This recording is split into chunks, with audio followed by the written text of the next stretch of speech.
मित्रांनो, शालिनी भक्ती सागरमध्ये तुमचे मनपूर्वक स्वागत आहे। तर मित्रांनो, आज मी बेलाच्या झाडाखाली हे शिव महापुराण घेऊन आली आहे वाचायला। माझ्या घरापासून हे बेलाचं झाड खूप दूर अंतरावर आहे। मी तुम्हाला खूप वेळा या व्हिडिओमध्ये शॉर्ट्समध्ये हे बेलाचं झाड दाखवलेलं आहे। तर त्याच बेलाच्या झाडाखाली मी आज पार्थिव शिवलिंग बनवली। पार्थिव शिवलिंग बनवल्यानंतर उसाच्या रसाने अभिषेक केला आणि रुद्राक्ष एक अर्पण केला। हळद जे हळद आहे ते हळकुंड ते अर्पण केलं लक्ष्मी प्राप्तीसाठी। आणि पैसे दान दक्षिणा म्हणजे 2 रुपये 10 रुपये 5 रुपये असे शिवलिंगावर अर्पण केले। तांदूळ, चंदन आणि काळी तीळ, जवस, धतुरा अर्पण केला, बेलपत्री अर्पण केली आणि पाण्याचा विडा अर्पण केलेला आहे। तर पाण्याचा विडा जर आपण अर्पण केला म्हणजे आपल्याला 4 पुरुषार्थ लाभल्याचे पुण्यफळाची प्राप्ती होते। तर या बेलाच्या झाडाखाली मी पार्थिव शिवलिंग बनवून संपूर्ण पूजा अर्चना अर्पण केलेली आहे। देसी गाईचा तुपाचा म्हणजे गाईच्या तुपाचा, चांगल्या तुपाचा लांब वातीचा दिवा लावला, 5 अगरबत्त्या लावल्या, भस्म चढवली, उसाच्या रसाने अभिषेक केला आणि मग आता या शिव महापुराणाला सुरुवात करत आहे। आणि या शिव महापुराणाच्या बेलाच्या झाडाखाली खूप पाणी जर आपण टाकलं आणि ते पाणी आपल्या डोक्यावर घेतलं म्हणजे आपल्याला कोटी गुणा पुण्य फळाची प्राप्ती होते। तर असं बेलाच्या झाडाचं पाणी खूप टाकलं म्हणजे पूर्ण फुल भरून दिलेलं आहे बेलाच्या झाडाखालचं जे पण आळं आहे ते। तर असे जर केले तर आपल्यावर शिव खूप प्रसन्न होतात। आणि तुम्ही एवढे भागवान आहोत की बेलाच्या झाडाखालची माझी रेकॉर्डिंग ऐकत आहोत। शिव अवताराच्या कथा, यक्षेश्वर अवतार आज आपण ऐकणार आहोत। त्या बेलाच्या झाडाखालचे संपूर्ण अवतार, माझी इच्छा होती की हे संपूर्ण अवतार आपण बेलाच्या झाडाखाली वाचावे असं। तर भोले शिव शंभूने माझी इच्छा पूर्ण केली। तर तुम्ही कुठून कोणत्या गावाहून माझा हा व्हिडिओ ऐकत आहोत तर नक्की गावाची कमेंट्स करा आणि जास्तीत जास्त जणांना शेअर पण करा आणि लाईक कमेंट्स नक्की करा। शालिनी भक्ती सागर कथा हे पण माझं चॅनल आहे तर त्या चॅनलला पण तुम्ही सबस्क्राईब करा। तर आता आपण यक्षेश्वर अवताराला सुरुवात करणार आहोत। श्री गणेशाय नमो नमः। वक्रतुंड महाकाय सूर्यकोटी समप्रभ निर्विघ्नं कुरु मे देव सर्वकार्येषु सर्वदा। यक्षेश्वर अवतार। नंदीश्वर म्हणाले, सनत कुमारजी, भगवान शंकर हे अभिमानी लोकांचा अहंकार नष्ट करणारे आणि सज्जनांचा अंत करतील भक्ती वाढवणारे आहेत। मी तुम्हाला त्यांच्या यक्षेश्वर अवतारविषयी सांगतो। फारपूर्वी देव आणि दैत्य यांनी अमृत आणि अन्य अमूल्य रत्ने काढण्यासाठी क्षीरसागराचे मंथन केले। त्या समय सर्वप्रथम भीषण अग्नीने प्रादुर्भूत असे विष निघाले आणि त्यांच्या ज्वालेने विश्व बेचिराग होते की काय अशा परिस्थितीत उद्भवले। आणि ते पाहून देव आणि दैत्य घाबरले। भगवान विष्णूंना घेऊन ते शिवजींना शरण आले आणि नतमस्तक होऊन त्यांना नमस्कार केला, त्यांची भक्तिभावाने स्तुती केली व क्षीरसागरातून उत्पन्न झालेले विषरूपी पिढीचे निवारण करण्याची विनंती केली। तेव्हा भक्तांवर दया करणाऱ्या शिवजींनी कालकूट विष पिऊन टाकले। त्यांच्या दाहाने त्यांचा कंठ निळा झाला, त्यामुळे ते नीलकंठ म्हणून विख्यात झाले। त्यानंतर देव दानवांनी पुन्हा समुद्र मंथन केले, त्यात अमृत निघाले। श्रीहरीच्या कृपेने फक्त देवांनाच मिळाले। बाकीच्या रत्नांची वाटणी करताना देव आणि दैत्य यांच्यात मतभेद होऊन युद्ध जुंपले। त्या युद्धात राहून चंद्राला खूपच संत्रस्त केले। तेव्हा तो भय व्याकुळ होऊन शिवजींकडे गेला। त्यांनी नमस्कार करून माझे रक्षण करा असे अंतर्गेने विनवणी करू लागले। शिवजींनी शरण आलेल्या चंद्राला आपल्या मस्तकावर धारण केले आणि त्यांच्या मागोमाग राहू पण आला आणि त्याने शिवजींना वंदन केले। प्रिय वाणीने त्यांची स्तुती केली। त्यांचे मनोगत जाणून शिवप्रभूंनी श्रीहरीने कापलेल्या केतू नामक शिराला आपल्या गळ्यातील रुंड माळे स्थान केले। इकडे अमृत प्राशन केल्याने देवांचा युद्धात विजय झाला, त्यामुळे विष्णू आदी देव अभिमानाने उन्मत्त होऊन आपापल्या शक्तीची प्रशंसा करू लागले। तेव्हा भगवान शंकर यक्षाचे रूप घेऊन त्यांच्यापाशी गेले व म्हणाले, देवांनो, तुम्ही येथे कशासाठी जमला आहात? देव म्हणाले, येथे भयंकर युद्ध झाले होते, त्यात सर्व दैत्यांचा नाश झाला। जे कोणी वाचले ते पळून गेले। आम्ही सर्व देव महाबलवान आणि पराक्रमी आहोत। आमच्या पुढे त्या शूद्र दैत्याचा काय पाडतो? दपोकी ऐकून यक्षरूपीधारी महादेव म्हणाले, देवांनो, तुम्हाला युद्धात जय मिळाला, यात अभिमान वाटावा असे काय आहे? आम्ही अकारण गर्व करत आहोत। भगवान शंकर हेच तुम्हाला निर्माण करणारे आणि तुमचे स्वामी आहेत। त्यांच्या सामर्थ्यापुढे तुमचा काय पाड? तुम्हाला त्यांचे विस्मरण झाले आहे, म्हणूनच आपल्या बलाची वृथा घमेंड करत आहात। तुम्ही काय खरोखरच सामर्थ्य नसाल तर मी ठेवलेली ही गवताची काडी आपल्या शस्त्रशास्त्री कापून दाखवा यक्षरूपी शिवजींनी त्यांच्यासमोर गवताची एक काडी फेकली, तेव्हा विष्णू आदी देवांनी आपल्या पुरुषार्थ सिद्ध करण्यासाठी त्या काडीवर आपापली शस्त्रे चालवली, पण काही उपयोग झाला नाही आणि आपले सर्व प्रहार निष्फळ झालेले पाहून देवांना मोठे आश्चर्य वाटले. तेवढ्यात आकाशवाणी झाली, देवांना हा यक्ष नाही हे सर्वांचा गर्वहरण करणारे देवादिदेव शंकर आहेत. सर्वांचे निर्मिती पालन करते व संहार करते आहेत. त्यांच्या सामर्थ्यानेच प्राणीमात्रांना शक्ती मिळते. यांच्याच मायेच्या प्रभावाने मदाचे अधीन होऊन तुम्ही त्यांना ओळखू शकला नाही. ती नभोवाणी ऐकून देव भांडवावर आले. गर्भरहित होऊन यक्षरूपी शिवजींना शरण गेले. त्यांना वारंवार वंदन केले व म्हणाले, हे यक्षेश्वर, हे महादेव परमेश्वर, तुम्ही खरोखरच थोर आहात. तुमची लीला अचिंतनीय आहे. तुमचे सामर्थ्य अगाध आहे. तुम्ही आपल्या मायेने जगाला मोहित करता आणि अज्ञानाने सर्व गर्व हरण करता. आम्हाला क्षमा करा. आमच्याकडून असा प्रमाद पुन्हा कधी न घडो. आमच्यावर तुमची नेहमीच दयार्द दृष्टी राहावं, हीच तुमच्या चरणी प्रार्थना. या स्तुतीने भगवान शंकर परम संतुष्ट झाले. देवावर कृपादृष्टी टाकून ते अंतर्धान पावले. हे मुनी, अशा प्रकारे मी तुम्हाला यक्षेश्वर अवतार विषयी सांगितले. हा निर्मळ इतिहास अभिमानाचा नाश करणारा आहे. सज्जनांना सुख शांती समाधान देणारा आहे. अभय आणि मुक्ती देणारा आहे. जो जिथे जाईल तिथं यश देणारा आहे. धन धान्य देणारा आहे. 7 जन्माचे दुःख दारिद्र्य दूर करणारा आहे. जो मनुष्य याचे नित्य श्रद्धेने श्रवण पठन करतो त्याच्या सर्व मनोकामना पूर्ण होतात आणि मृत्यूनंतर त्याला परमगती प्राप्त होते. आता मी तुम्हाला उपासना कांडात ज्याची महती विशेषताने वर्णन केली आहे ती 10 शिव अवतारांविषयी सांगू शकतो. शिवजींचे 10 अवतार. महाकाला शिवजींचा पहिला अवतार. तो सत्पुरुषांना भोग आणि मोक्ष प्रदान करणारा आहे. महाकाली ही त्या अवताराची शक्ती असून त्यांना भक्तींना इच्छा फल देणारी आहे. तार हे त्यांचा दुसरा अवतार आहे. तिसरा अवतार आहे तारा ही त्यांची शक्ती आहे. हे दोघे आपल्या भक्तांना सुख आणि भोग मोक्ष देणारे आहेत. बालभुवनेश हा त्यांचा तिसरा अवतार आहे. बालभुवनेशी त्यांची शक्ती सज्जनांना सुख देणारी आहे. षोडश विद्येश त्यांचा चौथा अवतार आहे. षोडशी श्री विद्या ही त्यांची शक्ती आहे. हे दोघेही भक्तांना सुख व मोक्ष देणारे आहेत. भैरव हा त्यांचा 5वा अवतार आहे. तो भक्तांच्या मनोकामना पूर्ण करणारा आहे, म्हणून त्यांना भैरवी असे म्हणतात.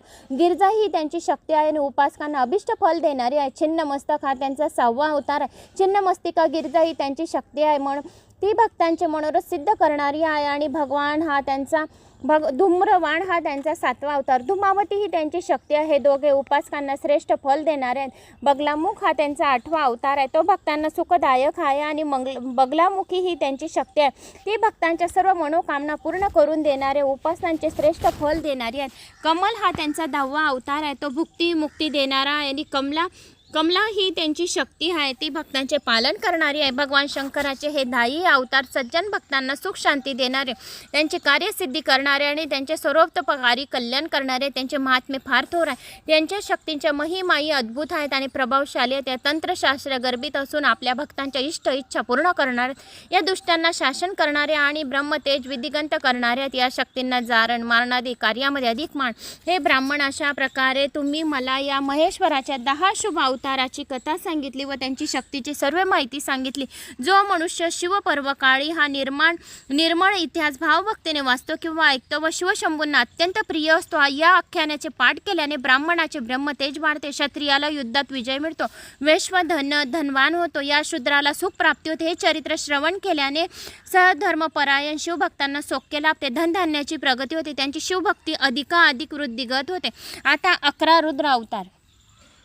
नंदेश्वर म्हणाला, सनत कुमारजी, आता मी तुम्हाला शिवजीच्या 11 श्रेष्ठ अवताराविषयी सांगतो. फार पूर्वीची गोष्ट आहे. देव आणि दैत्यांमध्ये भीषण युद्ध झाले. त्या युद्धात देवाचा मोठा पराजय झाला. त्यांनी अमरावतीहून पळ काढला. ते कश्यपांना शरण केले. त्यांना नमस्कार केला आणि त्यांचे स्तवन केले. आणि दैत्यांनी पराभव केल्यामुळे त्यांना किती कष्ट सोसावे लागत आहे सर्व सांगितले. त्यांना दैत्यांचा बंदोबस्त करण्यासाठी विनंती केली आणि शांतिचित्त कश्यपांनी मृदू वचने बोलून त्यांना धीर दिला. मी तुमच्या हितासाठी अवश्य प्रयत्न करेन असे आश्वासन दिले. आणि त्यानंतर ते काशी नगरात गेले. तेथे गंगेमध्ये स्नान करून नैमित्तिक विधी पूर्ण केले. विश्वनाथाचे दर्शन करून अंबेसहित त्यांची पूजा केली. त्या पुण्यक्षत्री शिवलिंगाची स्थापना करून देवांचे हित करण्याच्या उद्देशाने मोठे तप आरंभले. शिवचरणाचे ध्यान करत त्यांनी प्रदीर्घ काळ तपश्चर्या केली. त्या अनुष्ठानाने भक्तवत्सल्य महेश्वर प्रसन्न झाले. त्यांनी कश्यपांना दर्शन दिले आणि वर मागण्यास सांगितले. शिवप्रभूंना पाहून कश्यपांना फार आनंद झाला. त्यांनी हात जोडून महादेवांना नमस्कार केला व म्हणाले, प्रभू, तुम्ही सर्वांचे ईश्वर आहात, साक्षात परमात्मा आहात, दीनबंधू, पवित्र द्वारक, पूजनीय, सर्वात्य योग्य, दैत्यरहित आणि अविनाशी आहात. तुम्ही उन्मत्त झालेल्या शासन करणारे, सज्जनांचे कल्याण करणारे, भक्तांचे रक्षण करण्यात निपुण आणि दयेचे सागर आहात. तुमचे महात्म्य थोर आहे, म्हणून मी तुम्हाला शरण आले होते. हे देव माझे पुत्र आहेत आणि ते विश्वात्माने तुमचे भक्त आहेत. तुम्ही त्यांना नेहमी सहाय्य करत आलेले आहात. हे भगवान, उन्मत्त झालेल्या दैत्यांनी माझ्या पुत्रांना व यक्षांना पराभूत करून स्वर्गातून पळवून लावले आहे. त्यांचा छळ लावला आहे. त्यांचे दुःख पाहून मी फार व्यथित झालं. म्हणून माझी तुमच्या चरणी एवढीच प्रार्थना आहे की तुम्ही माझ्या पुत्र रूपाने प्रकट होऊन देवाचे रक्षण करा. दैत्यांना धडा शिकून त्यांना अमराने सुखी करा. कश्यपाचे मनोगत जाणून शिवजीने तथास्तु म्हणून आशीर्वाद दिला आणि ते अंतर्धान पावले. त्यामुळे कश्यपांना मोठे समाधान वाटले. ते आनंदाने आपल्या आश्रमात परतले. त्यांनी देवांना बोलून काशीतील सर्व वर्तमान सांगितले. कालांतराने भगवान शंकर कश्यपाच्या द्वारे सुरभीच्या उदरातून 11 रूपे धारण करून प्रकट झाले. त्यावेळी फार उत्सव साजरा करण्यात आला आणि सर्व जग शिवमय होऊन गेले. कश्यपांना फारच प्रसन्न वाटले. देवांचा आनंदही गगनात मावेना. त्या 11 रुद्राचे कपाली, पिंगल, भीम आणि विरूपाक्ष, विलोहित, शास्ता, अजपात, अहिर्बुद्ध, शंभू, चंड आणि भव असे नामकरण करण्यात आले. देव कार्यासाठी प्रकट झालेले 11 रुद्र साक्षात शिवस्वरूप असून सुरभीचे पुत्र म्हणून विख्यात आहे. ते महाबलवान आणि महापराक्रमी आहेत. त्यांनी दैत्यांशी युद्ध करून त्यांचा भयंकर संहार केला. त्यांच्या कृपेने देव निर्भय झाले. त्यांना राज्य व अधिकार परत मिळाला. आजही ते 11 रुद्र देवांचे रक्षण करण्यासाठी स्वर्गलोकी ईशान्येच्या दिशेला राहत आहे. ते भक्त, वात्सल्य आणि नानाविधीत लीला करत असतात आणि त्यांचे कोट्यवधी गण त्रैलोक्यात सर्वत्र स्थित आहे. हे तात, अशा प्रकारे मी तुम्हाला शिवजींच्या 11 रुद्र अवताराविषयी सांगितले. हा निर्मळ इतिहास सुखदायक आणि दुःख निवारक आहे. सर्व पापांचा नाश करणारा आहे. धनमध्ये वृद्धी करणारा आहे. यशमध्ये वृद्धी करणारा आहे. आयुमध्ये वृद्धी करणारा आहे आणि दीर्घ आयुष्य करणारा आहे. सर्व मनोरथ पूर्ण करणारा आहे. जो मनुष्य श्रवण सावधचित्तेने याचे श्रवण करतो, पठन करतो, त्याला इहलोकी सर्व सुखे भोगून अंतिश्रेष्ठ गती प्राप्ती होते वर मोक्षाची प्राप्ती होते. आता दुर्वासाचे चरित्र. नंदीश्वर म्हणाला, सनत कुमारजी, आता मी तुम्हाला शिवजींना दुर्वासा मुनी म्हणून जो अवतार घेतला त्यांची हकीकत सांगतो. अत्री हे ब्रह्माजीचे पुत्र. ते ब्रह्मवेता आणि महातपस्वी होते. अनुसया ही त्यांची पत्नी. ती महान पतिव्रता होती. ब्रह्माजीच्या सांगण्यावरून अत्री आपल्या पत्नीस्र पर्वतावर गेले. त्यांनी पुत्र प्राप्तीच्या इच्छेने तपश्चर्या करण्याचे ठरवले आणि ते विंध्याचल पर्वतावर, विंध्याचलाजवळ नदी तीरावर उत्तम स्थानी आसन मांडले आणि जो कोणी या विश्वाचा एकमात्र प्रभू आहे तो मला श्रेष्ठ पुत्र देईल असा विचार करून तप आरंभले आणि आपल्या प्राणाचा विधीपूर्वक अवरोध करून त्यांनी 100 वर्षे कठोर तपस्या केली. त्या तपश्चर्याच्या प्रभावाने त्यांच्या डोक्यातून प्रखर अग्निज्वाला प्रकट झाली. तिच्या दाहाने सर्व लोक संत्रस्त झाले. तेव्हा इंद्रादी देव, ऋषी, मुनी ब्रह्माजीकडे गेले. त्यांना नमस्कार करून आपले दुःख निवेदन केले. त्यांना घेऊन विधाता विष्णुलोकीकडे गेले. श्रीहरींना व लक्ष्मीला वंदन केले. त्यांना आपल्या आगमनाचा हेतू सांगितला. श्रीहरींनी त्यांना शंकराकडे नेले. त्यांची शिवजींची स्तुती करून सर्व हकीकत सांगितली. त्यानंतर ब्रह्माजी, श्रीहरी व शिवजी यांनी जगाच्या हितासाठी परस्पर विचार विमर्श केला आणि मग ते अत्री ऋषींना वर देण्यासाठी त्यांच्या आश्रमात गेले. त्यांना एकत्र आलेले पाहून अत्रींना खूपच आनंद झाला आणि आश्चर्य वाटले. त्यांनी पुढे जाऊन त्यांचे स्वागत केले. त्यांचा यथोचित आदर सत्कार केला आणि हात जोडून विनम्रपणे वाणीने म्हणाले, हे ब्राह्मण, हे विष्णू, हे शिव, तुम्ही सर्व विश्वात पूजनीय आहात. सृष्टीची उत्पत्ती, पालन आणि संहार करणारे आहात. मी आणि माझ्या पत्नीने पुत्र प्राप्तीसाठी केवळ शिवजीचे ध्यान व तपश्चर्या केली होती. ते असे असताना तुम्ही तिघी आलात म्हणून माझ्या मनात संशय आला. संशय उत्पन्न झाला आहे, तो विकल्प दूर करा. मला अपेक्षित वर द्या. तेव्हा त्रिदेव म्हणाले, मुनिवर्य, जसे तुमच्या मनात असेल तसेच होईल. आम्ही तिघेही ईश्वरात समान वर देणारे आहात. आमच्या अंशापासून तुम्हाला 3 पुत्र होतील. ते विश्वविख्यात होऊन तुम्हा दोघांची कीर्ती वाढवतील. त्यानंतर त्रिदेव आपापल्या स्थानी गेले. अपेक्षित वरदान प्राप्त झाल्याने अत्री आणि अनुसयाला खूप आनंद झाला. ते प्रसन्न चित्ताने स्वस्थानी गेले. काही दिवसांनी अनुसयेला अत्रीपासून एक पुत्र झाला. तो ब्रह्माजीचा अंश होता आणि त्याचे नाव चंद्रदेवांनी त्याला समुद्रात टाकले. तेव्हा तो समुद्रातून प्रकट झाला. अनुसयेचे दुसरा पुत्र दत्त हा श्रीहरीचा अंश होता. त्याने संन्यास पद्धती प्रचलित केली. तिचा तिसरा पुत्र दुर्वासा हा शिवजीचा अंश होता. ते धर्म प्रवृत्त झाला, दयाळू होता. त्याने अनेकांची धर्म परीक्षा घेतली. सूर्यवंशातील अंबरीश राजा हा त्याचपैकी एक होय. त्यांच्या परीक्षेची हकीकत आता सांगतो. अंबरीश राजा सप्तद्वीपात्मक पृथ्वीचा अधिपती होता. तो नियमाने एकादशी व्रत करून द्वादशीला पारणे करीत असे. एकदा द्वादशी अगदी थोडा वेळच होती, म्हणून राजाने भोजनाची लवकर तयारी केली. त्या अवधीत त्याची व्रतनिष्ठेची परीक्षा घ्यावी म्हणून दुर्वासा मुनी आपल्या शिष्यासह त्यांच्या प्रसादात गेले. राजाने त्यांची पूजा केली, यथोचित आदर सत्कार केला व स्नान करून भोजनास येण्याचे निमंत्रण दिले. दुर्वासा शिष्यासह स्नानासाठी निघून गेले. तेथे त्यांनी खूपच विलंब केला. राजाने त्यांची खूप वाट पाहिली, पण ते आले नाहीत. काय करावे? राजाला मोठा प्रश्न पडला. शेवटी त्याने धर्मशास्त्राप्रमाणे पाणी पिऊन पारणे फेडले आणि तो दुर्वासाची वाट पाहत बसला. थोड्या वेळाने त्याचे आगमन झाले. राजाने पारणे फेडले आहे हे पाहून त्यांना भयंकर संताप आला. अधमा, हे तू काय केलेस? मला निमंत्रण देऊन माझ्या आधीच तू उपास सोडून मोकळा झालास. मी दुष्टांना दंड करणार आहे. तू माझ्याशी कपट केलेस, त्यांचे फळ तुला आता मिळालेच पाहिजे. असे म्हणून ते राजाला शाप देऊन भस्मात करण्यास उद्युत झाले. प्रसंग फारच गंभीर होता. तेव्हा आपला भक्त संकटात आहे हे पाहून राजाच्या शरीरात असलेल्या भगवंताच्या सुदर्शन चक्र दुर्वासाच्या वध करण्यासाठी प्रज्वलित होऊन प्रकट झाले. इतक्यात आकाशवाणी झाली, राजा, हे चक्र शिवप्रभूंनी श्रीहरींना दिले आहे. हे दुर्वासांना मारण्यासाठी प्रज्वलित झाले आहे. हे योग्य नाही. तू याला शांत कर. दुर्वासा हे सामान्य मुनी नाही, शिवजीचा अवतार आहे. साक्षात तुझी परीक्षा घेण्यासाठी येथे आला आहे. त्यांना शरण जा, अन्यथा प्रलय होईल.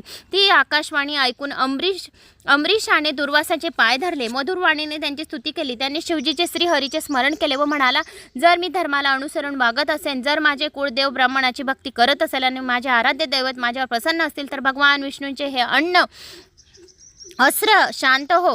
तर काय आश्चर्य! सुदर्शन चक्र एकदम शांत झाला. राजाने त्यांना विनम्रपणे वारंवार नमस्कार केला. त्यामुळे मुनिवर्य दुर्वासा अतिशय प्रसन्न झाले. त्यांच्याकडे भोजन करून ते इच्छित स्थानी निघून गेले.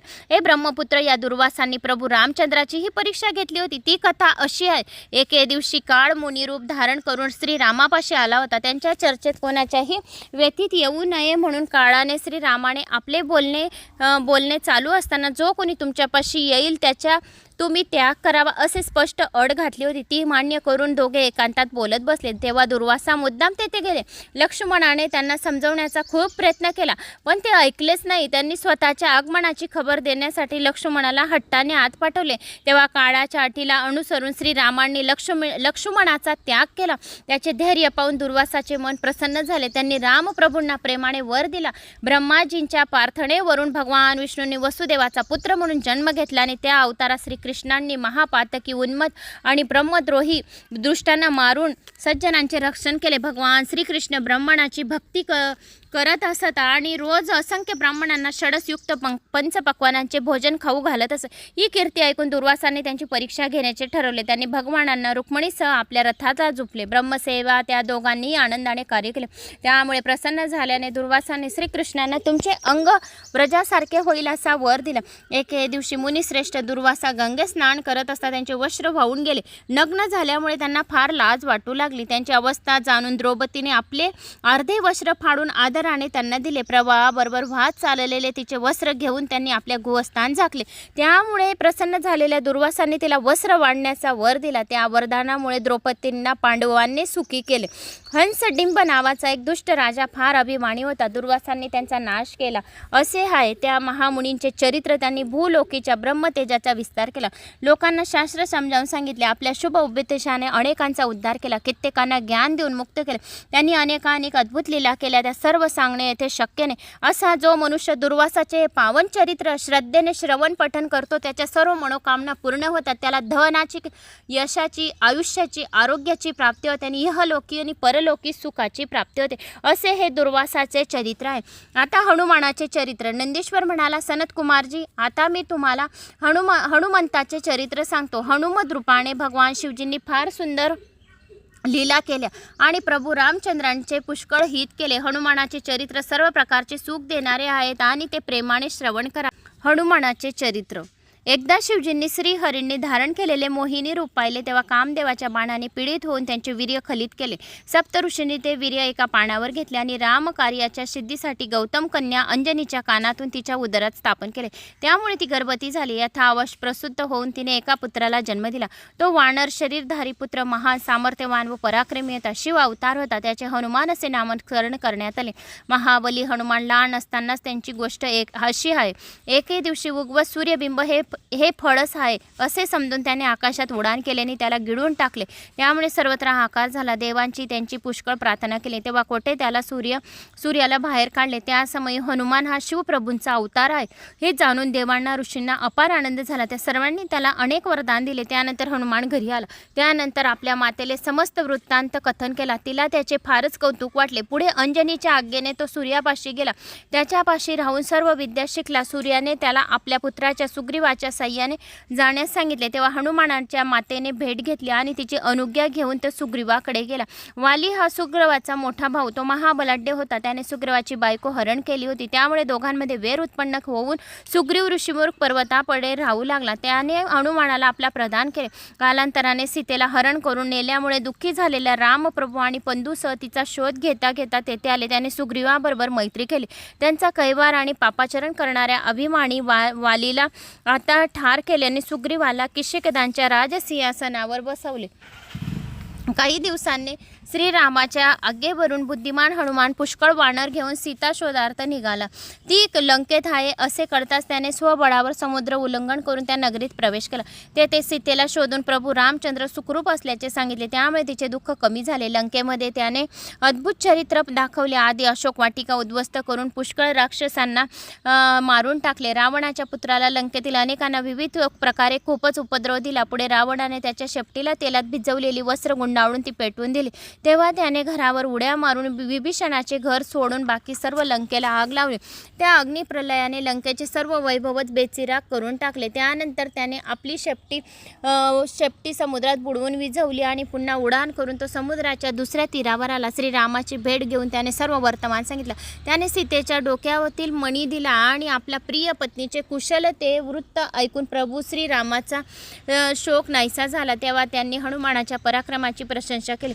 श्रीरामांनी लंकेवर स्वारी करण्याचा निश्चय केला. असंख्य वानरवीरांनी घेऊन ते समुद्र तीरावर आले. त्यांच्या आज्ञेने हनुमानाने आणि वानरांनी मोठे मोठे शिलाखंड, पर्वतखंड आणि समुद्रात पूल बांधला आणि रामांनी समुद्र तरून जावा, या पुढे होणाऱ्या युद्धात जय मिळावा या उद्देशाने त्यांनी शिवलिंगाची प्राणप्रतिष्ठा करून त्यांची पूजा केली. भगवान शिवजींकडून विजयाचे वरदान मिळवून घेतले आणि मग कपिरावस लंकेत गेले. त्यावेळी झालेल्या भीषण युद्धात हनुमानाने पुष्कळ राक्षसांचा वध केला.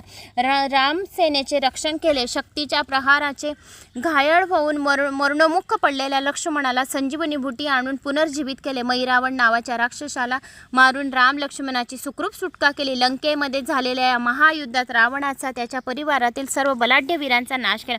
त्यामुळे देव सुखी झाले. त्रिभुवनात शांतता नांदू लागली. प्राणी मात्र निर्भय झाले. अशा प्रकारे महादेवाच्या अंशापासून उत्पन्न झालेल्या हनुमानाने राम लक्ष्मणांना सर्वतोपरी मदत करून त्यांना सुखी केले. त्याने स्वतः रामभक्ती केली आणि लोकांच्या कल्याणासाठी पृथ्वी तलावर रामभक्तीची स्थापना केली. हनुमान हा दैत्यांचा नाश करणारा, देवांचा अभिमान दूर करणारा, भक्तांवर दया करून त्यांचा उद्धार करणारा, राम कार्यात तत्पर राहणारा रामदूत आहे. तो दास्य भक्तीची पराकाष्ठा आहे. हनुमंताचे हे चरित्र सर्व संकटाचे निवारण करणारे आहे, दुःख नाशक आहे आणि धन, यश, आयुष्यवर्धक आहे, सर्व इष्ट कामना पुरवणारे. जो मनुष्य भक्तिभावाने आणि सावधचित्ताने याचे श्रवण पठण करतो तो या लोकी अपेक्षित असलेले सर्व उत्तम भोग भोगून त्याला मोक्षाची प्राप्ती होते. आता महेश्वर अवतार. नंदीश्वर म्हणाला, सनत कुमारजी, एकदा भगवान शंकर पार्वतीसह एकांतात रममाण झाले होते. त्या दोघांची दासी त्यांची प्रीतिपूर्वक सेवा करत होत्या. बाहेर दरवाजावर भैरव पहारा करत होते. थोड्या वेळाने पार्वती शिवजीच्या आज्ञेवरून काही कामानिमित्त बाहेर आली. तेव्हा भैरवाने तिच्याकडे नारी दृष्टीने पाहिले. तिचे मनोहर लावण्य मोहित होऊन त्यांच्या मनात विकार उत्पन्न झाला. त्याने तिला बाहेर जाण्यास प्रतिबिंब केला. तिच्याकडे नजर रोखून पाहू लागला. त्याचा मनोभाव जाणून पार्वतीला अतिशय राग आला. तिने त्याला शाप दिला. म्हणाली, अधमा, तू शिवजीचा सेवक असून माझ्याकडे नारी दृष्टीने पाहिलेस, तुझे पतन होईल. तू पृथ्वीवर जन्म घेऊन सर्वसामान्य मनुष्याप्रमाणे जीवन जगशील. तुझ्या प्रमादाबद्दल तुला हीच शिक्षा होईल. तेव्हा पार्वतीची शापवाणी ऐकून त्या ठिकाणी मोठा आकार झाला. भैरवाच्या दुःखाला पारवाच नव्हता. तेवढा शिवजींचे आगमन झाले. त्यांनी त्याला धीर दिला आणि मधुर वाणीने त्यांचे सांत्वन केले. ते म्हणाले, भैरवा, पार्वतीचा शाप व्यर्थ ठरणार नाही, पण तू माझा परमभक्त आहे, त्यामुळे तुझे दुर्लक्ष होणार नाही. तू चिंता करू नकोस. त्या विवस्त्रणाने भैरवाला धीर दिला. देवीच्या शापेने तो मनुष्य योनीत वेताळ नावाने उत्पन्न झाला. त्याच्या उदरासाठी शिवजीने महेश नावाने, त्या गिरिजेने शारदा नावाने पृथ्वीवर अवतार घेतला. लौकिक गती अनुसरून त्यांनी अनेक लीला केल्या. मुनिवर्य शिवजीचे हे चरित्र धनदायक, यशदायक आणि सर्व मनोरथाची पूर्ती करणारे. जो मनुष्य भक्तिभावाने यांचे पठण श्रवण करतो तो सर्व सुखे भोगून त्याला धनधान्याची प्राप्ती होते आणि तो मोक्षाला जातो. आता क्षीरसागराचे मंथन, विष्णुपुत्राचा उपद्रव. नंदीश्वर सनत कुमारांना म्हणाला, हे ब्रह्मसूत, आता मी तुम्हाला शिवजीच्या विशेष अवताराची कथा सांगतो. फार पूर्वी जरा आणि मृत्यू यांच्या भयाने व्याकुळ होऊन देव आणि दैत्याने क्षीरसागराचे मंथन करून अमृतादी रत्न बाहेर काढायची व परस्परांमध्ये वाटून घ्यायची असे ठरवले. पण एवढा मोठा समुद्र घुसळणे काही सामान्य गोष्ट नव्हती. तो कशाने घुसळावा याबद्दल सर्वजण विशेष चिंतित होते. तेवढ्यात एक आकाशवाणी झाली, देवांनो आणि दैत्यांनो, तुम्ही मंदार पर्वताची रवी करा, वासुकेची दोरी करा, परस्पर सहकार्याने क्षीरसागराचे मंथन करा. तुम्हा सर्वांचे एकत्रित प्रयत्नानेच हे कार्य सिद्ध होईल. ती नभोवाणी ऐकून, आकाशवाणी ऐकून देव आणि दैत्यांच्या अंगात उत्साह संचारला. ते मंदार पर्वतावर आणण्यासाठी गेले. सुवर्ण समान कांती असलेला सरळ चोट, उंच आणि शोभमयान अशा त्या पर्वताला पाहून त्यांनी नमस्कार केला, त्यांची स्तुती केली, त्याला आपल्या आगमनाचा हेतू सांगितला आणि आरंभलेल्या कार्यात मदत करण्याची विनंती केली. त्याने अनुज्ञा दिल्यावर त्या सर्वांनी प्रयत्नाची शर्त करून त्याला उखडले. त्याला क्षीरसागरापाशी आणेपर्यंत त्यांची पूर्ती दमछाक झाली होती. अतिशय थकव्यामुळे त्याच्या हातून पर्वत निसटला आणि त्यांच्याच अंगावर पडला. बरेचसे देव आणि दैत्य त्या खाली दडपले गेले. काय करावे हेच त्यांना सुचेना. त्यांनी जगदेश्वर शिवजीची स्तुती केली. तेव्हा भक्तवत्सल्य शिवजीच्या कृपा प्रसादाने ते पुन्हा बलसंपन्न झाले. त्यांनी मंदिरात उचलला आणि त्याला क्षीरसागरामध्ये ठेवून उत्तर तीरावर नेला. त्यांच्या भोवती वासुकीला गुंडाळून ते समुद्र मंथन करू लागले. त्या मंथनाने सर्वप्रथम देवलीलाची महेश्वराची भृगुकन्या लक्ष्मी निघाली. त्यानंतर धन्वंतरी, वैद्य आणि चंद्र, कल्पवृक्ष, पारिजात, उच्चश्रवा, अश्व, ऐरावत, हत्ती, मदिरा, शंख, धनुष, शंख, कामधेनू, कौस्तुभमणी, अमृत, प्रलयाग्री समान प्रज्वलित असे कालकूट विष निघाले आणि अमृत बाहेर निघताना त्यांचे जे थेंब बाहेर उडाले त्यापासून कोट्यवधी लावण्यवती स्त्रिया उत्पन्न झाल्या. त्या शरद ऋतूतील पूर्ण चंद्रमा समान तेजस्वी मुख असलेल्या, 20 सूर्य अग्निसारखे अंगकांती असलेल्या आणि हार, बाजपूत, कंकणे व सुंदर रत्नांनी विभूषित होत्या. त्या आपल्या भुवयांच्या मादक कटाक्षाने सर्व जगाला उन्मत्त करत होत्या. त्यानंतर जरा मृत्यूचे निवारण करणाऱ्या अमृत प्रकट झाले. त्या रत्नांपैकी लक्ष्मी, शंख, कौस्तुभमणी आणि शस्त्र ही रत्ने विष्णूंनी घेतली. सूर्याने उच्चश्रवा अश्व घेतला, देवराज इंद्राने पारिजातक वृक्ष घेतला, ऐरावताने हत्ती घेतला, शिवजींनी कालकूट विष आपल्या कंठात ठेवले आणि देवाच्या रक्षणाकरता चंद्राला आपल्या मस्तकावर धारण केले. शिवमायेने मोहित झालेल्या दैत्यांनी मदिरा घेतली, मनुष्यांनी धन्वंतरी वैद्याला घेतले, मुनींनी कामधेनू घेतली, स्त्रिया तेवढ्या तिथे राहिल्या. अमृताच्या वाटणीवरून देव आणि दैत्य यांच्यात मोठे युद्ध झाले. त्या युद्धात बली आणि महातेजस्वी बलवान महापराक्रमी दैत्यांनी देवांचा पराभव करून अमृत हरण केलं. तेव्हा इंद्रादी देव निराश झाले. व्यतीत होऊन शिवजींना शरण गेले. त्यांच्या आज्ञेने श्रीहरींनी मोहिनी रूप धारण केले आणि तिने आपल्या लावण्य दैत्यांना भुरळ घातले. तिच्या बोलण्यावरून त्यांनी विश्वास ठेवला. अमृताचे वाटप करताना तू आम्हाला अमृत पान, भक्तिभेद करू नकोस असे सांगून त्यांनी तो अमृत कलश तिच्याकडे दिला. मुख्य उद्देश सफल झाला होता. मोहिनीने सर्व ते अमृत देवांनाच पाजले. इकडे दैत्यांनी अमृताच्या बिंदूपासून उत्पन्न झालेल्या त्या स्त्रियांना पाहिले. त्यांचे नगर स्वर्गाहून चपट, सुंदर, शोभवंत, अनेक गुप्त यंत्रांनी युक्त होते. त्यात अनेक माया रचलेल्या होत्या. ते पाहून दैत्य मोहित झाले. त्यांनी स्त्रियांच्या संरक्षणासाठी चोख व्यवस्था ठेवली. त्यानंतर श्रीहरींनी मोहिनी रूपाने आपली फसवणूक करून सर्व अमृत देवांनाच पाजले. म्हणून संतप्त झालेल्या दैत्यांनी त्यांच्यावर आक्रमण केले. त्यावेळी झालेल्या भीषण युद्धात श्रीहरीच्या संरक्षणाखाली देवांनी दैत्यांचा दारुण पराभव केला. त्यांच्या हातून असंख्य दैत्य मारले गेले. त्यापैकी जे कोणी वाचले ते पाताळातून पळून गेले. श्रीहरी हातात चक्र घेऊन त्यांच्या मागोमाग धावले.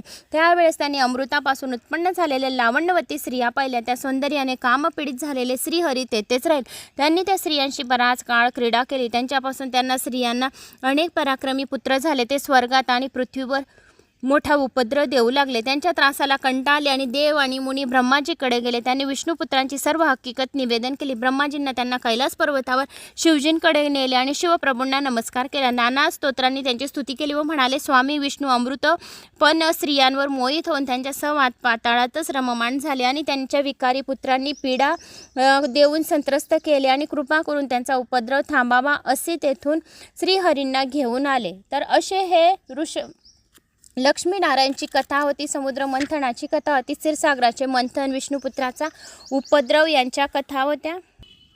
वृषभ अवतार.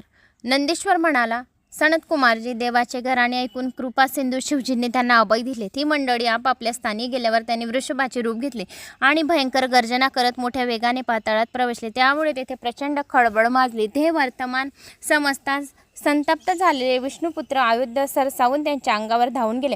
वृषभरूपी शिवजी तयारीतच होते. त्यांनीही मुसडली मारली आणि आपल्या शिंगांनी व खुरांनी त्यांच्यावर प्राणघातक प्रहार करू लागले. उभय पक्षी बराच वेळ तुंबळ युद्ध चालू होते. त्यात विष्णुपुत्रांचा नाश झाला. एक वृषभ आपल्या पुत्रांना मारून जात आहे हे वृत्त कळता श्रीहरींना भयंकर राग आला. पाताळ विवरातून बाहेर येऊन वृषभासारखे उभे राहिले. त्यांच्यावर दिव्य अश्रांनी प्रहार करू लागले. तेव्हा संतापलेल्या शिवजींनी त्रैलोक्याला हादरे बसवले. अशा भीषण गर्जना केल्या. श्रीहरींनी सोडलेल्या सर्व अश्रांचा नाश करून ते त्यांच्यावर धुवून गेले. ते श्रीहरी आहेत याचीही त्यांना पर्वा केली नाही. त्यांनी आपल्या शरीराच्या धडकणांनी, शिगांनी आणि खुरांनी त्यांना जर्जर करून टाकले. ते घायाळ होऊन मूर्छित पडले. शुद्धीवर आल्यावर हे वृषभधारी शंकर आहे ते श्रीहरींच्या रक्षात आले. त्यांनी हात जोडले आणि विनम्र वाणीने म्हणाले, हे प्रभू, हे देवादिदेव, मी खरोखर मूढ आहे. मी तुम्हाला ओळखू शकलो नाही. याबद्दल मला क्षमा करा. मी तुमच्याशी युद्ध केले हा अपराधही पोटात घाला. शिवजी म्हणाले, श्रीहरी, तुम्ही महाबुद्धिमान आणि ज्ञानी आहात. तुम्ही स्त्रियांच्या मायाजालात कसे अडकलात? त्यांच्यात आसक्त होऊन राहिल्यामुळे तुमचे ज्ञान, पराक्रम सर्व गोष्टी क्षीण झाल्या आहेत. आता आराध्य देवतेशी युद्ध करण्याइतकी तुमची मजल गेली. काही बरोबर नाही. आता सावध व्हा. अयोग्य कर्मापासून निवृत्त होऊन आपल्या स्थानी जा. मी तुम्हाला नेमून दिलेले कर्तव्य सांगतो. शिवजी परखड बोलून ऐकून श्रीहरी लज्जित झाले. ते म्हणाले, महादेवजी, तुम्ही येथे येऊन मला हितोपदेश केला याबद्दल मी तुमचा अत्यंत ऋणी आहे. मी पाताळात राहिलेले सुदर्शन चक्र घेऊन येतो आणि पालन करतो. त्या विलंब झालेला मला अजिबात चालणार नाही. एका सुदर्शन चक्रासाठी तुम्ही पुन्हा त्या स्त्रियांच्या सहवासात जावे असे मला वाटत नाही. ते चक्र तेथेच राहू द्या. मी तुम्हाला दुसरे चक्र देतो. त्यानंतर शिवजींनी सर्व दुष्टांचा नाश करणारे कालिग्री समान दैत्यमान असे दुसरे दिव्य चक्र उत्पन्न केले. देवांच्या आणि ऋषीमुनींच्या रक्षणासाठी ते विष्णूंना दिले. ते परम तेजस्वी चक्र धारण करून श्रीहरी देवांना उद्देशून म्हणाले, अमरगणांनो, आता मी सांगतो त्याप्रमाणे करा. त्यामुळे तुमचे कल्याण होईल. पाताळ लोकात दिव्य आणि यौवनभरात असलेल्या असंख्य सुंदर स्त्रिया आहेत. ज्यांना त्यांच्याबरोबर राहायचे असेल त्यांनीच तेथे अवश्य राहावे.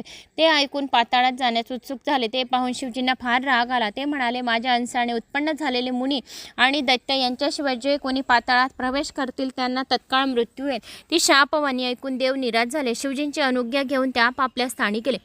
विष्णूनेही स्वस्थानी परतले. देवांचे कार्य करून भगवान वृषभरही कैलासावर गेले. हे ब्रह्मसूत शिवजींच्या वृषभेश्वर अवतार विष्णूंचे अज्ञानहरण करणारा, कल्याण स्वरूप आहे, त्रैलोक्याला सुख देणारा आणि प्रख्यात आहे. ही पवित्र कथा शत्रुपिढ्याचा नाश करणारी आहे, स्वर्गाची प्राप्ती करून देणारी आणि सज्जन भक्तांना यश, आयुष्य, भोग, मोक्ष देणारे. जो मनुष्य या कथेचे नित्य भक्तिभावाने श्रवण पठण करतो त्याला आधी वर्णवलेली सर्व शुभ फळांची प्राप्ती होते. त्याला इष्ट कामना त्याच्या पूर्ण होतात आणि मोक्षाला प्राप्ती होते. पिपलाद अवताराची कथा. नंदेश्वर म्हणाला, सनत कुमारजी, आता मी तुम्हाला शिवप्रभूच्या पिपलाद अवताराविषयी सांगतो. भावभक्ती वृद्धिवत करणारे हे आख्यान तुम्ही प्रेमाने श्रवण करा. भृगुवंशातील दधीची नामक मुनी मोठे शिवभक्त होते. पूर्वी झालेल्या युद्धात त्यांनी श्रुवाचा आणि विष्णूंचा पराभव केला होता. सुवर्चा ही त्यांची पत्नी, ती भाग्यवान महापतिव्रता होती. या दाम्पत्याच्या पोटीच भगवान महादेवांनी पिपलाद नामक अवतार घेतला. तेव्हा सनत कुमार हात जोडून नतमस्तक होऊन म्हणाले, नंदीश्वर, तुम्ही साक्षात शिवस्वरूप आहात, सत्पुरुषामध्ये श्रेष्ठ आहात. दधीचीने युद्धात शिवाचा आणि श्रीहराचा पराभव केला. हा प्रसंग आधी ऐकलेला आहे. आता तुम्हाला सुवर्चाचे देवांनी जो शाप दिला त्याविषयी जाणून घेण्याची इच्छा आहे. त्यानंतर तुम्ही पिपलादाचे चरित्र सांगा. सनत कुमारजी जिज्ञासा जाणून नंदीश्वराला फार प्रसन्न वाटले. त्यांनी शिवचरणाचे ध्यान केले व म्हणाले, हे मुनीश्वर, एकदा दैत्यांनी वृत्तासुराच्या मदतीने इंद्रादिक देवांचा मोठा पराभव केला. तेव्हा आपली शस्त्र दधीचीच्या आश्रमात टाकून ते सत्यलोकी गेले. ब्रह्माजींनी आपले दुःख सांगितले. तेव्हा पितामह धीर गंभीर होऊन म्हणाले, देवांनो, महातेजस्वी वृत्रासर दैत्यांच्या अधिपती आहेत. त्वष्टेने मोठी तपश्चर्या करून तुमच्या नाशासाठीच त्याला उत्पन्न केले आहे. मी तुम्हाला त्याच्या वधाचा उपाय सांगतो. पूर्वी दधीची मुनींनी शिवजीच्या उद्देशाने खडतर तप केले होते. त्यावेळी प्रसन्न झालेल्या भगवानांनी त्यांना तुमची हाडे व्रजासारखी होतील असा वर दिला होता. म्हणून तुम्ही दधीचीकडे जाऊन अस्थी देण्याची विनंती करा. तुमच्या कार्यासाठी ते स्वतःच्या अस्थी अवश्य असतील. त्यापासून त्यांची व्रजदंड तयार करून वृत्रासुराचा व्रत करा. हे ऐकून देवांना मोठे समाधान वाटले. बृहस्पतींना घेऊन ते दधीचीच्या आश्रमात गेले. त्यांनी दधीचींना सुवर्चींना आदर आणि नमस्कार केला व हात जोडून उभे राहिले. बुद्धिमान दधीचींनी त्यांचे मनोगत जाणवले. त्यांनी आपल्या पत्नीला हात जाण्यास सांगितले. तेव्हा इंद्र म्हणाला, हे मुनिश्रेष्ठ, तुम्ही महान शिवभक्त, महादानी आणि शरणागत वत्सल आहात. त्वष्टेने करणीमुळे आम्ही फार दुःखी झालो आहोत. तुम्ही आम्हाला तुमच्या अस्थी दिल्यात तर अस्थी दिल्यात तर तुम्ही त्यापासून व्रजदंड तयार करून वृत्रासुराला मारू. देवांचे म्हणणे ऐकून परोपकारी दधीचीने शिवजींचे ध्यान करत देहत्याग केला. त्यांची सर्व बंधने नष्ट झाली म्हणून त्यांचा आत्मा ब्रह्मलोकी गेला. ते पाहून देवांना मोठे आश्चर्य वाटले. त्यांनी त्या मुनींवर पुष्पवर्षाव केला. इंद्राने कामधेनूला बोलावून दधीचीच्या अस्थी काढून घेतल्या आणि अस्थीपासून विश्वकर्माला अश्रे बनवण्यास सांगितले. त्याने मुनीच्या मेरुदंडापासून व्रज आणि बृहशीर नामक आणि बाण तयार केला. राहिलेल्या अस्थीपासून आणखी अस्त्रे बनवली. संतप्त झालेल्या इंद्राने व्रज घेऊन वृत्रासुरावर आक्रमण केले. त्या युद्धात पराक्रमाची शर्त करून महादैत्यांचे पर्वत शिखरासारखे उत्तुंग मस्तक क्षणार्धात धडा वेगळे केले. वृत्रासुराच्या वधाने देवावरचे मोठे संकट दूर झाले. त्यांनी इंद्रावर पुष्पवृष्टी केली आणि स्वर्गलोकी आनंद उत्सव साजरा केला. इकडे सुवर्ची पतीच्या आज्ञेने आश्रमात गेली होती. तेथील कामे संपल्यावर ती बाहेर आली. तिला दधीची दिसले आणि देवही दिसले नाहीत. वारंवार अपशकुन होऊ लागले. त्यामुळे तिला मोठी चिंता वाटू लागली आणि तिने नंतर तिला सर्व प्रकार समजावला. देवांसाठी आपल्या पतीने मरण पत्करले म्हणून तिला फारच संताप आला आणि त्या तपस्वीने देवांना शाप दिला. म्हणाली, सुरगणांनो, तुम्ही फार दुष्ट आहात, स्वार्थी आहात. आपला हेतू साधून घेण्यात चतुर आहात. तुम्ही माझ्या पतीची बळी घेतलात, मला विधवा केलेत, म्हणून इंद्रासह तुम्ही सर्वजण पशु व्हाल. त्यानंतर सुवर्चाने पतिव्रता धर्माला अनुसरून सती जाण्याचे ठरवले. लाकडे रचून चिता प्रदीप्त केले. तेवढ्यात एक आकाशवाणी झाली, हे प्राज्ञ, हे मनस्वणी, हे साहस करू नकोस. तुझ्या उदरात गर्भरूपाने दधीचीचे तेज वर्तमान स्थित आहे. सती जाऊन तू त्याची हत्या करू नकोस. त्या बालकाला जन्म दिल्यानंतर तुझ्या इच्छाला येईल तसे कर. गर्भवती स्त्रियांनी वैधव्य आले तर अग्नी प्रवेश करू नये असा ब्रह्माजींचा निर्बंध आहे. ती नभोवाणी ऐकून सुवर्चा आश्चर्यचकित झाली. पतीकडे जाण्याची तीव्र इच्छा असल्यामुळे तिने दगडाने आपले पोट फाडले. त्याबरोबर तिच्या उदरातून दशदिशा उधळून टाकणारा एक दिव्य बालक बाहेर आला. तेव्हा दधीचीच्या तेजाच्या रूपाने जणू रुद्रच अवतारला असे वाटत होते. त्याला पाहून सुवर्चीला फार आनंद झाला आणि दधीचीच्या तेजाने रूपाने जणू रुद्रच अवतारला असे वाटले. त्याला पाहून सुवर्चाला फार आनंद झाला आणि शिव अवतार आहे हे जाणून तिने नमस्कार केला व म्हणाली, बाळा, तू या पिंपळाच्या झाडाजवळ पुष्कळ काळ सुखाने राहा, सर्वांना सुख देणारा हो. आता मला पतीपाशी जाण्याची आज्ञा दे. तेथे राहून मी शिवस्वरूप असेच तुझे ध्यान करीन. त्यानंतर सुवर्चाने समाधी लावून प्राणत्याग केला व तो शिवलोकी गेली. शिवप्रभूंची सेवा करत आनंदाने राहिली. दधीचीच्या पुत्राचा जन्म झालेला कळताच इंद्रादी देव आणि मुनी त्वरेने त्याच्यापाशी आले. विष्णू आणि ब्रह्मदेवही आपल्या गणांसह तेथे आले. त्या बाळाच्या रूपाने अवतीर्ण झालेल्या शिवजींना पाहून त्यांना फार आनंद झाला आणि त्यांनी त्याला नमस्कार करून पुष्पवृष्टी केली आणि तेथे समयी मोठा उत्सव करण्यात आला. दुधुंबी आदी मंगलवाद्य वाजू लागली. गंधर्व गायन करू लागले. अप्सरा नृत्य करू लागल्या. ब्रह्माजीने त्यांचे जातकर्मादी संस्कार केले. त्यांचे पिप्लाद असे नाव ठेवण्यात आले आणि देवांनी त्यांची स्तुती केली. त्यांच्या आज्ञेने सर्वजण आपापल्या स्थानी केले. पिप्लाद रूपातील शिवप्रभूंनी त्याच पिंपळाखाली बसून जगाच्या हितासाठी प्रदीर्घ काळ तपश्चर्या केली. पिप्लाद आणि पद्या. नंदेश्वर सनतकुमारांना म्हणाले, हे मुनिवर, एके दिवशी पिप्लाद मुनी पुष्पभद्रा नंदीवर स्नान करण्यासाठी गेले. तेथे त्यांना अनुपम सुंदर युवती दिसली. ती अरण्य राजाची शिवजीच्या अंशापासून उत्पन्न झालेली कन्या. तिचे नाव पद्या. तिचे अद्वितीय लावण्य पाहून पिप्लादांच्या मनात तिच्या प्राप्तीची इच्छा उत्पन्न झाली. त्यांनी तिच्या सेवकेकडे चौकशी केली. त्यानंतर तो अरण्य राजाला भेटावयास गेला. लोकतत्वांमध्ये प्रवीण असलेल्या आणि सर्वत्र संचार करणाऱ्या त्या महामुनींना अकस्मात आलेले पाहून राजा मनोमन थोडा भयभीत झाला. तरी त्याने पुढे जाऊन त्यांचे स्वागत केले. त्यांना नमस्कार करून मधुर पर्क दिला आणि त्यांची भावभक्तीने पूजा केली. त्यांच्या आदरातिथ्याचा स्वीकार करून पिप्लादांनी त्यांच्या कन्येला मागणी घातली आणि हे ऐकून त्याला धक्काच बसला होता.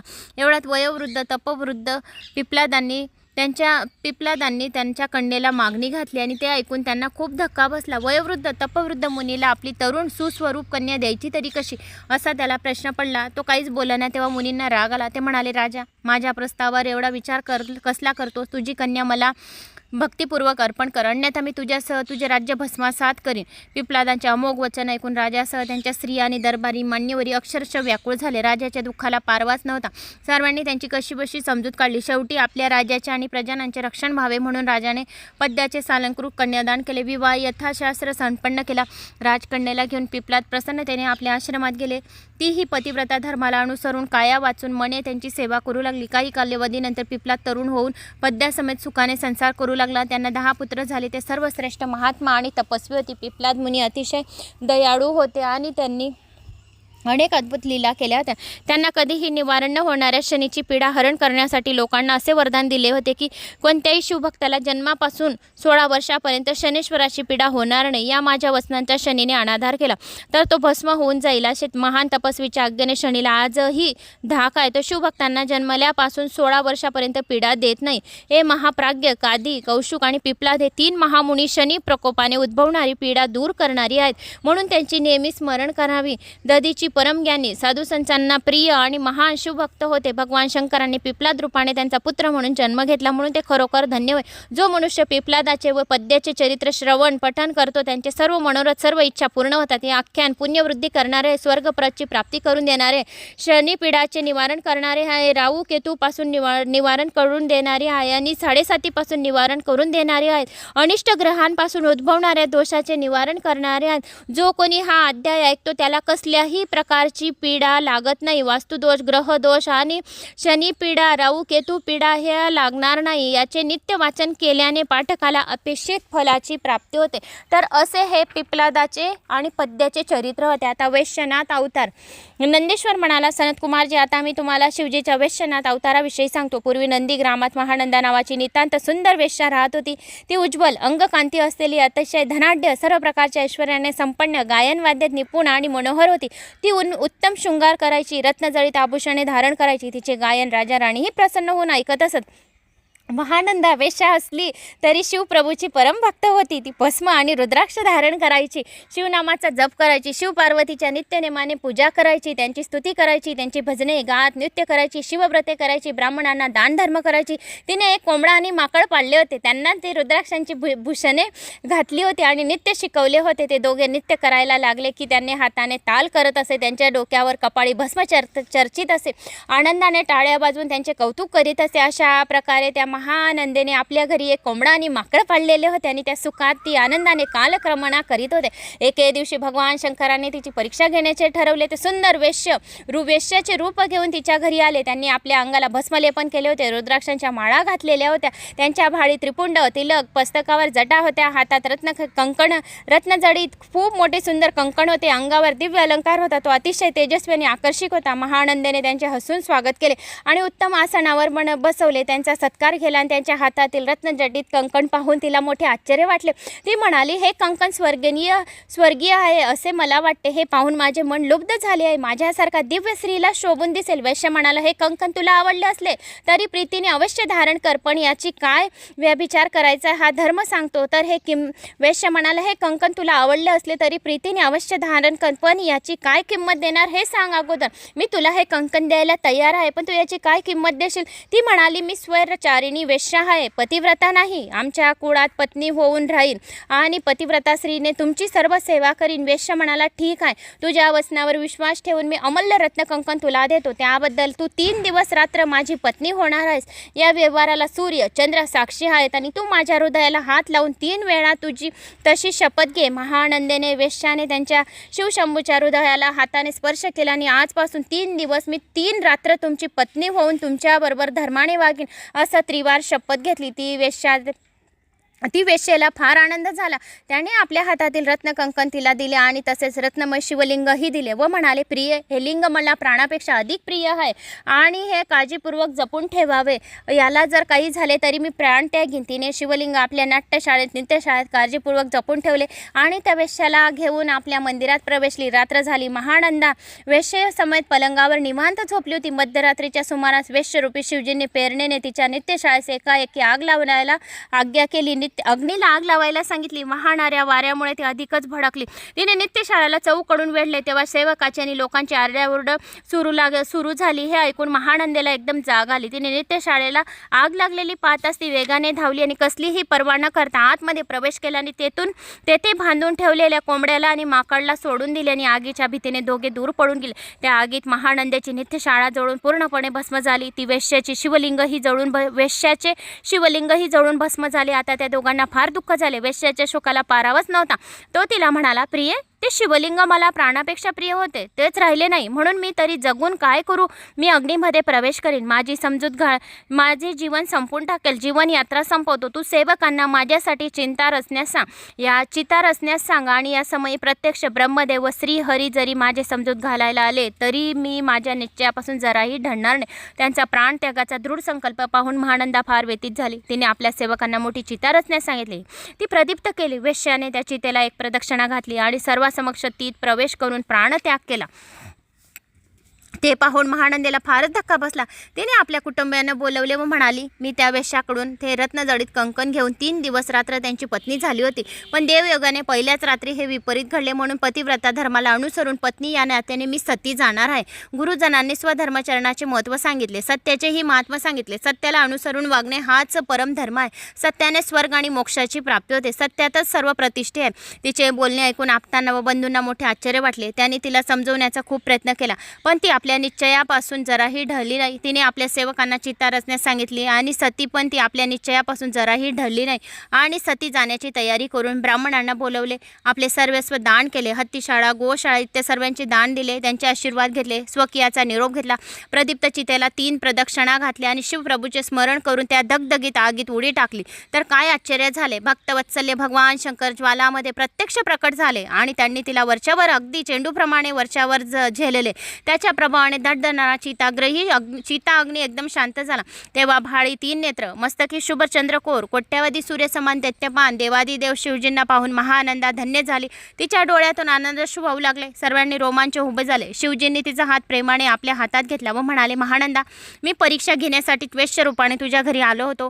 मीच मायेने नित्यशाळेची आग लावली होती. अग्नीत रत्नलिंग दग्ध करून टाकले होते आणि चितेत प्रवेश केला. तुझी माझ्यावरील निस्सीम भक्ती, धैर्य, सत्यधर्माचे पालन करण्याची तुझी तत्परता पाहून मी संतुष्ट झालो आहो. तुला उत्तम वर देण्यास उत्सुक आहे. तरी तुझ्या मनाची इच्छा असेल ती सांग. महानंदेने शिवजीचे पाय धरले, त्यांची स्तुती केली व म्हणाले, भगवान, मला भूमी, स्वर्ग किंवा पाताळातील कोणत्याही दिव्य भोगाची अभिलाषा नाही. तुमचे पावन चरण हेच माझे सर्वस्व आहे.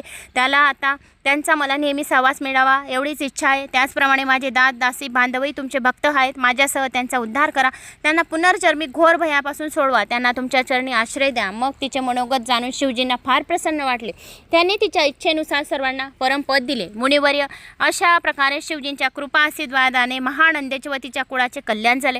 हे आख्यान वाचणाऱ्यांना सर्वांना पवित्र करणारे आख्यान आहे. भक्तांना परमसुख देणारे आहे. त्यांच्या सर्व इच्छा पूर्ण करणारे. जो मनुष्य याचे भक्तिभावाने नित्य श्रवण पठण करतो तो कधीही धर्मापासून पतित होत नाही. त्याला इहलोकी आणि परलोकी सुखाची प्राप्ती होते. दीर्घ आयुष्याची प्राप्ती होते. धन, यश, कीर्ती, मान सन्मान वाढतो आणि 1000 गायी दान केल्याचे पुण्यफळाची प्राप्ती होते. 1000 रुद्र अभिषेक केल्याची पुण्यफळाची प्राप्ती होते. तर मित्रांनो, मला अशी आशा आहे की तुम्हाला हे माझे शिव अवताराचे कथा आवडल्यास एक लाईक करा, चॅनलला सबस्क्राईब करा आणि कुठून कोणत्या गावाहून तुम्ही माझा व्हिडिओ ऐकत आहोत आपल्या गावाची कमेंट्स नक्की करा. जय श्री महाकाल.